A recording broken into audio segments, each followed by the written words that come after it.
Hey guys, hopefully you're all doing well and your training is going fantastic. My name is David Waters and I'm the Plant Powered Runner. Today I want to talk to you about running and weight loss and the do's and don'ts, because there's a few of them. And don't fall into the trap that I did. I've yo-yoed back and forth by losing the weight, gaining the weight, losing it, and then gaining it. It is feeling so much better. I could not touch this a week ago at all. Like you saw me scream in that video. All of that. Yeah. Oh, yeah. Yeah, and those are awesome. I'll talk about those later. Now, if you're like anything like me, you love food. We all do. I find that if I don't track my food and my intake and my calories and my micronutrients, I absolutely have no idea what I'm throwing in my body. And so over the last week, I've been slowly starting to realize that I've really fallen off the wagon. I've fallen off and I've been left behind. It's pretty awful when you start looking at the numbers and you start to realize, man, how did I let this happen? This is not right. This is not who I am. And so by comparing the calories that I've been consuming with what I really need is astonishing. My biggest problem when it comes to food is evening time. After I finish eating dinner, I'll sit back, relax, and then about 2 hours, 3 hours later, when I really should be going to bed, I find myself in the pantry, in the fridge, and I'm starting to snack. And I will look for anything to snack on, whether it's peanut butter or bread or whatever it is. I'll have toast and I'll have margarine on that. And, maybe go down in the refrigerator and I'll find like a popsicle or something and I'll start to consume it. It's not healthy. It's not something that I'm proud of, but I'm being honest with all of you guys. And yeah, it's real and it sucks.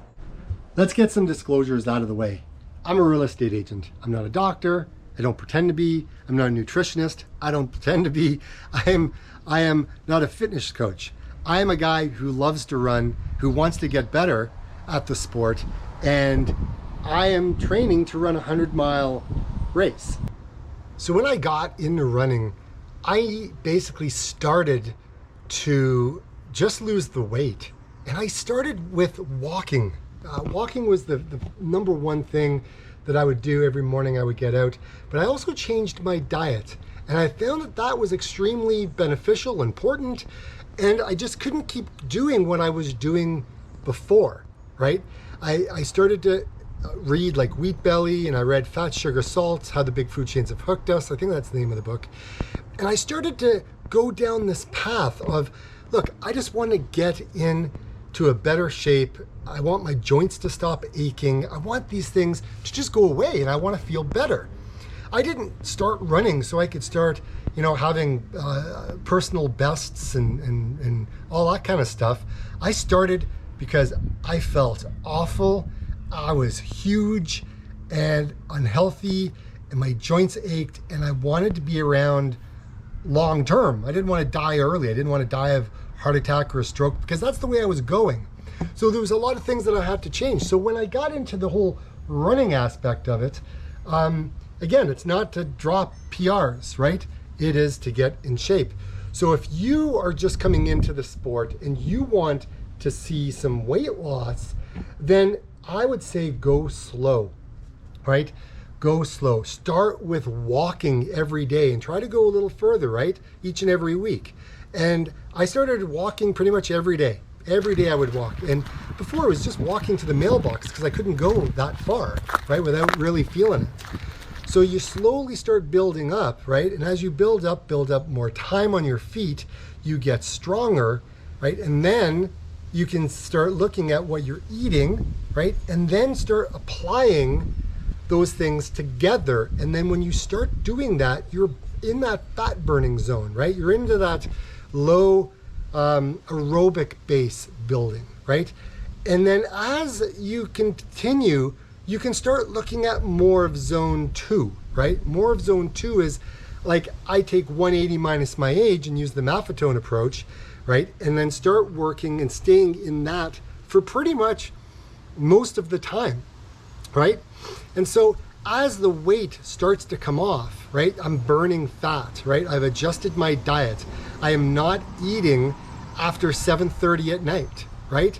I started to intermittent fast, right? And so when you start pulling back the curtain on all of these things and you start applying the training methodology to all of these things, you start to see those results.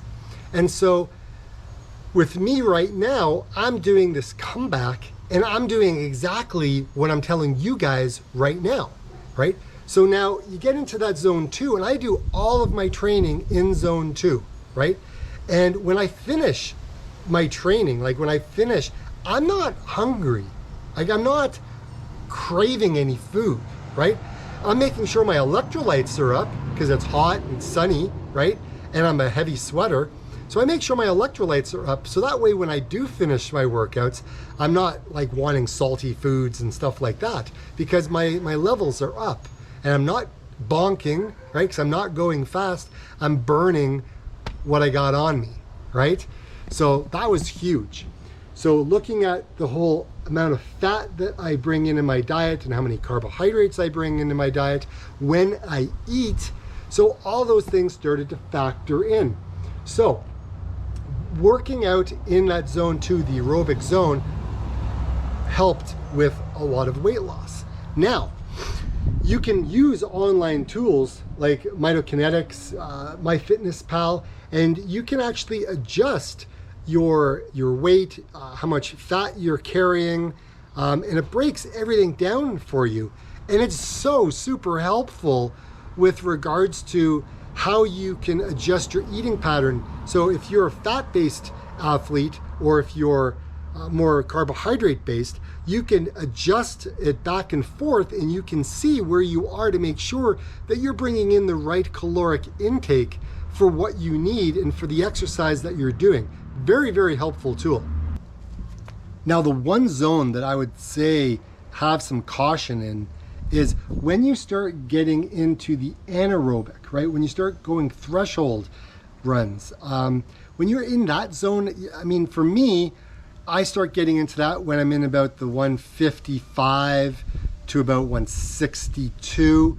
When I get into that range, it's kind of like, you know, you're burning a lot more carbohydrates. And so when I finish, I'm going at a faster pace.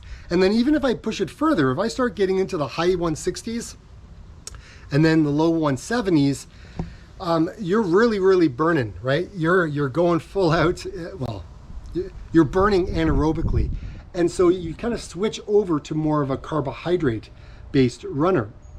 Now, when that happens, you're going to be burning a lot of carbohydrates. And when you do that, right, it switches from fat. Now it still uses fat, but you're burning more carbohydrates, and you're doing those faster runs like tempo runs and threshold runs.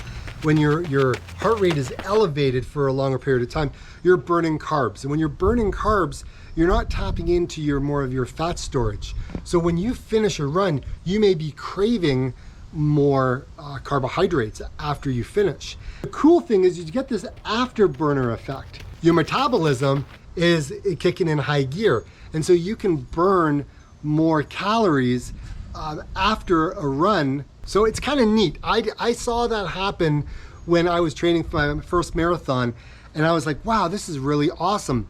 But then when you pick up an injury, then it's not so awesome. There are a couple of do's and don'ts when it comes to weight loss in running, and these are the things that I've experienced. I am a runner who basically runs fasted, and I've been doing this for many, many, many years. Now, if you are not used to fasting, you may not want to do it. You may not want to fast and then go for a run. You may want to eat something before you go out for a run, because here's the thing. When you wake up in the morning, your cortisol level is starting to rise, right? And if it starts to rise and then you go out and put more stress on the body to, start burning fat, and when you're not fat adapted, then the stress level goes up even more, which means the cortisol level goes up more. And that's where weight gain happens. So the more stressed out you are, whether it's work or running or whatever it is, you start to see weight gain. And I've seen that in my life. So it's something you really got to pay attention to. So very, very important. If you're going to go to bed at, let's say, 11 o'clock at night, you don't want to be eating at 9 o'clock or 10 o'clock. It's not good. Snacking when you're getting ready to go to bed is not good. Trust me. I know, right? Give me a bag of chips, it's gone. So I have to make sure that I am nowhere near the kitchen when it comes time to getting ready to go to bed. I go upstairs and then I'm done, I won't eat. And again, it's super important because your body needs the time to recover. And you can't be going to sleep on a full stomach. It's not recovering very well because it's trying to digest all this food it just ate. So I like to have that eating window from about 1 o'clock to about 7 o'clock, all right? And it works really well when you're doing it. So intermittent fasting is a nice way to incorporate a way of eating while giving your body the break it needs to heal the gut. Now, when you start into the sport and you start to see weight loss and you start to see it happen, you start to think like it's always going to continue to go down, down, down, down, down. But the truth of the matter is, no, it fluctuates from day to day to day. Again, it goes back to the whole stress aspect.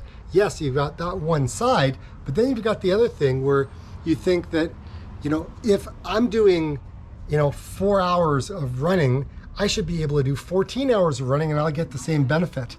Well, it's not so true. You could run into a point where you start to gain weight. Again, it comes down to stress. So more isn't always necessarily the way to go. So you need to find where that happy medium is so that way you can continue to see weight loss. You want to have a calorie deficit. When you're training, you want to have intake of calories that you're consuming is one aspect, but you want to make sure that throughout the day you have a deficit, right? So by the end of the week, you will have lost maybe 1 or 2 pounds for that week. And 1 pound is 3,600 calories. That's a lot of calories in 1 week. So you want to make sure that you're in a calorie deficit to make sure that you can set yourself up for continuous weight loss. But you want to do it, so it's manageable. Not so it's stressful, just manageable. Like I always say, everybody, get out and run. See you on Sunday. MyFitnessPal to help track the food I eat. And sorry about the screaming kids in the background, but it looks like there's a daycare that's going to continue all summer. It's pretty cool, actually. You can put in your weight. Oh my gosh.